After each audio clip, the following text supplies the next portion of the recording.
This is SSN. Story Studio Network. Welcome to this special series of the Most Painful Podcast, recorded live from the 2025 Invictus Games in Vancouver, BC. I'm your host, Tom Hoppy. On this episode, I had the opportunity to meet the French athlete Marie-Cécile Boeuf, and she tells a hair-raising story about her experience on the skeleton event where you go headfirst down the bobsled track. Marie, welcome to the show. Thank you for inviting me. Yeah, well, it's great to have you. I know you guys have had a busy week, very busy, and you guys have done very well. Yes. It was a really great day. We have really great days at Whistler. Yeah. And tonight was special because we won gold medal at wheelchair rugby. So it's a win for everyone. Right on. Awesome. So maybe you can tell me a little bit about yourself and then how you came to Invictus. I'm Marie-Cécile. Yeah. It's been 15 or 16 years that I'm in the French army. Yeah. I'm a military doctor in the health service. So that's my second games because I was at Düsseldorf in 2023. Okay. I was selected this year and it was quite a challenge for me because it's winter sports and the mountains are absolutely not my environment. It's even not a safe environment for me, so it was really a great challenge for me. I competed in wheelchair basketball, biathlon, Okay. skeleton, Yeah. and I'm going to compete tomorrow in sitting volleyball. Wow. Those are a lot of competitions. Yes. How was the skeleton? It was incredible, honestly. Yeah. I was really scared. Really, really scared. When I was up there was my coach, Sanya. Yeah. She was there with me, and I told her, I'm scared. And she said to me some words. She calmed me, she grounded me, as a matter of fact. And there was also Coach Michaela. She's the one who coached skeleton. Yeah. And she recognized me because we speak a lot during the training. And she hugged me. She gave me some strength. And I was ready.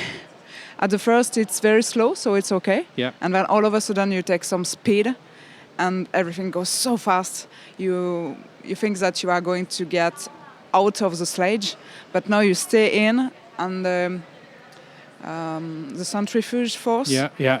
It puts my head down, so I have to take my head up. Yeah. And then I see the final line. I say, "Oh, so soon! I want to do it again." And was that your first time? It was my very first time, So yes. no training before it in France Absolutely or anything? no. We have just had to try the sledge to see if we fit and to correct our posture, our position. Yeah. But that's all. That is crazy. Yeah, and I was the first one to go for the team, and my comrade Anne was the last one. So I was there to cheer everyone at the final line. And was that the first time that you did that? Yeah. Wow. Everyone, it was for the first time. One shot, first time. Incredible memory. That's amazing. I've never done that. That is wild. Good You for should try. You should try. I should try. I know. And I'm so close to Whistler. Yeah. I think I could do that. So when you've done a lot of sports in the game, how much preparation was there when you were in France to come to the games? Like, how much time do you put into that? On a bit more than a year. Okay. Yeah, we begin to train in January 2024, and we train. We have a base camp training every 6 or 8 weeks. So we train regularly, and at home I train too personally. How do we say musculation? Yeah, muscle strength. Yes. Yeah, muscle strength and cardio and as all well. that stuff. Yeah. Which is important for being fit and doing this, especially if people are injured, right? And especially for me, it helps me to reduce the pain. Right. If I don't do sports, the pain increase. So I have to do a bit of sports. I have to move every day. Right. Yeah. And that's important because, I mean, we talk about that on our podcast a lot too, is about muscle strengthening, movement, because as you know, as a doctor, chronic pain, if people aren't moving, it actually gets worse. So so how many people in the team, in the French team, roughly? We are 19. 19, right? Yeah. And so from all over France, are you together? Are you training together? Are you training apart? Or how does that work? We are training together at Fontainebleau, where we have a base camp. But we are all from all around France. Right. And when you have... obviously, some people are injured on the team and that. So how is that? I mean, as a doctor, are you involved in helping with that, or look? Absolutely not. No. I try to separate my job and being a competitor, because I'm here to rehabilitate myself. I'm here to recovery, to heal. Yeah. So it's important for me to not be their doctor. Because it would be too much for me. I have to focus on myself. Even if sometimes I see things, I feel things like a doctor, and I say, but it's not my job. Right. We have we have an absolute fabulous medical team. Right. They are great, they are so great. 2 physiotherapists, 1 ergotherapist, I don't know what's the name in English. Yeah. And they are doing such a great work.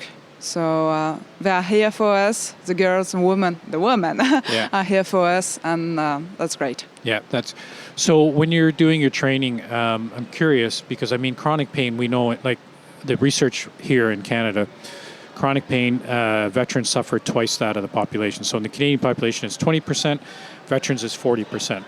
I would imagine it's probably the same with any military in the world because of the job.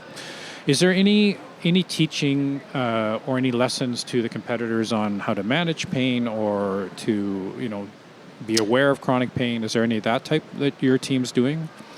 I'm not sure about that. The thing is, most of them have chronic pain. And the thing is, when we come here, when we do our training at Fontainebleau, we always have one physiotherapist, so she's always there for us. Right. And some at home have also a specific treatment with physiotherapists at home. So I think they manage the thing like this. Personally, I manage it with physiotherapy, with chiropractic. Yeah, chiropractic. Yeah. And shiatsu. It's like acupuncture, but Japanese way. Yeah. And I also have some tools, breathing tools, visualization tools, to reduce the pain, as a matter of fact. Yeah, the inflammation and that. Yeah. Because I mean, that's what we try to teach too, is how body and mind are connected when it comes to pain. Absolutely. And then I don't know, do you guys talk when you leave the games? Is there? Do you talk about military transition or military identity? Is there a discussion on that as well? Or? Yes, because for some of us, we are going back to civilian life. Yeah. Some of us are still in the army, but not working, so they have to think about their future. Will it be still in the army, or will it be back to the civilian life? It's quite a challenge too, to make a transition. Yeah. Yes, absolutely. Yeah. For me, I will be back to civilian life in 4 months. Yeah. So it's a bit scary, I must say. The Invictus Games are special for me, and they are here to smooth the transition to the civilian life. Yeah, it is hard. I mean, that's something we talk. I'm sure your guide Hélène has probably talked about the Alpine Challenge that we do, and part of that is the military transition, because it is a journey. Mm-hmm. And I always say to veterans, it's we've changed. We've left the civilian world and changed. The civilian world hasn't changed. We've changed. We've changed, absolutely. So now, when we go back, let's use the strength and differences of what we've learned to readjust back in, because it is a journey. And I'm glad Invictus is helping in that way. I think that's awesome. Yeah, it's funny because it's my second games, and the first one was to make me realize that I was strong. It was about strength, and the second one is about I'm able to do a lot of things, more Yeah. than I thought I would be able to. So it's about confidence. Yeah, and that's important. And you find that's what the game's giving to a lot of the people then too? Absolutely. Yeah, yeah. When I chat with other competitors, with friends and family,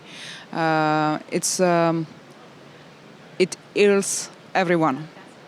It gives hope to competitors for sure, but also to friends and family. It's very important for them because our friends, our family, they are here to support us, and they see us on the darkest moment. Yeah. And here they see us at our best, with stars in our eyes, and they are proud of us, but we are proud of them too. And that is the most important thing here. Yeah, I think you saying that just sends chills down my spine because I think it's so important, the family, right? I mean, that's, without their support, and they are forgotten a lot of the times, especially in the military, as we know. Absolutely, yes. And I think you can agree or disagree with me. And I've worked with French, I've worked with Americans, I've worked with British. For me, what I found, the commonality is we're soldiers, and we kind of have the same culture. Mm-hmm. The language may be different, our culture, our national culture may be different, but the job seems to be. Yes. And for us, I know the families are forgotten sometimes. They're just, and they take the biggest burden. So. Mm-mm. Yeah. Absolutely, we have so much in common, and yes. Even if we are not in the same army, even if we were not in the same conflict, we have things in common. And when we see each other, we don't see the wounded soldier. We see us. We see each other, and we don't see the wound. We don't see the injury. We see someone who is able to do so much more than we thought we could be able to do. Yeah. No, I agree with you. That's a very powerful statement. And so, first time to Vancouver? Yeah, absolutely. Yeah. It's amazing. I love it. I know. It's a beautiful I'm falling in love with the city. Well, they usually say when people come here, they never leave. So, I mean, it's you got the mountains, and we do have a bit of snow this time of the year. So you got some games left today to play? Today is just sitting volleyball training. Okay. In the afternoon. The guys are at the UBC swimming pool. Yep. So they are going to do great. I think so. I hope so. Cross finger. Yeah. And tomorrow we are going to do sitting volleyball. Okay. So we play very early for me. I'm not an early person, not a morning person, absolutely not. And we play at 8:20 against Ukraine. So it's going to be a tough game with a lot of supporters. Yeah. Ukrainian supporters are fantastic. The French one are the best. If you don't know where the France is playing, follow the supporters, follow the noise. That's where they are. So that'll be awesome. I know Canada's playing tomorrow as well too. Yeah. I'm going to that game. So we would cheer for them too. Yeah. They are great. Well, I think everybody cheers for everybody at the end, Yes. right? I mean, that's what we're here for, right? So I appreciate the time that you've taken. But you got to tell me the story. It's a story about my little bear. Yeah. So for the people, obviously, you can't see. Maybe you can tell me a little bit about the bear here. Yes. This tiny bear is from the Navy. Okay. Because in our team we have no one from the Navy, so I asked an association for the Navy who helps Navy crew, and I talked to them. I say, we have no one from the Navy. Can you give us someone or give us a little bit, because you have some brother all around the world? And they say absolutely, and they give us Zephyr, which is the name of the west wind. Okay. As we were going to Vancouver, it was quite appropriate to have the west wind with us. West wind, yeah. So this tiny one is with us. Is one of the mascots, because we have two mascots, Champion and Zephyr. Okay. But this one is the cutest one. I think it is too. Yeah, absolutely. All the guys are jealous. And for people who can't see it, you can just go on the French team Instagram. I Absolutely. guess you would see the bear. It's and Team France Invictus Game, and you can see him. He's everywhere. And he's a very quiet bear. He doesn't say much. Yes. Well, I really appreciate you taking the time. Is there anything else that you want to add before we sign off here? I will say thank you. We are, all of them, I think it's the French team, but if you see everyone, competitors, the friends and family, we are so grateful So grateful to the Invictus Games 2025. So grateful to the Foundation. Yeah.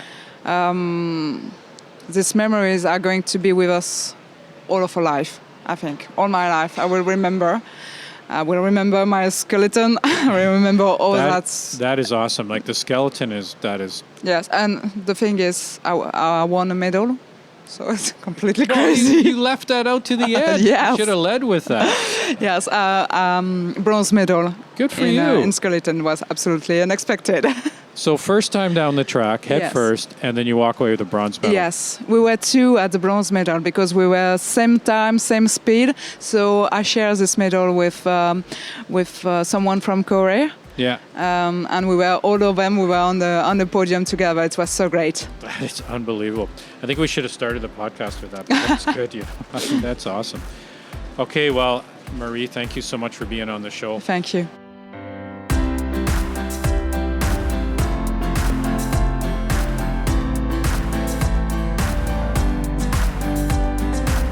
For feedback about the show or more information on chronic pain, you can visit our website, veteranschronicpain.ca.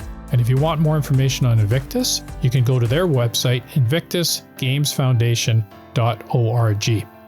Remember to like, follow, subscribe, and share this podcast. Thanks for listening to this special Invictus Live series as part of the Most Painful Podcast. I'm your host, Tom Hoppy. Stay safe and keep the hope alive.